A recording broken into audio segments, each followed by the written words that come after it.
Tonight we're working with the pressure canner, and there are three different kinds. There is the weighted gauge that has the weight on it, and it has 5, 10, and 15. You just drop the weight down for what weight you're needing for that recipe.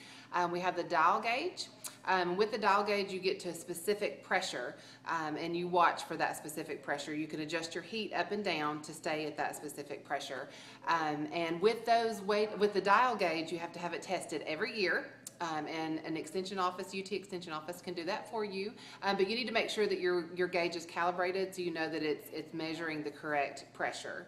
And then there's the type that has the weighted gauge and the dial gauge both on it. So you can know that your weight is on the correct weight, and then you can watch your pressure to see that it's on the correct pressure amount. I always say it's kind of a generational gap that we have, because a lot of people's grandmothers canned and mothers canned, and then they kicked them out of the kitchen when they started the process of actually the canning part. So they would let them help break beans and get things ready, and then when they started the pressure canner, they would make everybody leave, so nobody really knew how to do it.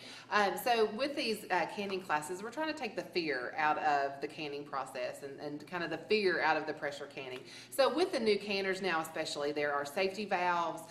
There are pressure release valves, so the likelihood of a canner actually blowing up on you is very rare. So we just want to make people more comfortable and know that they can with the pressure canner and feel safe and comfortable doing it.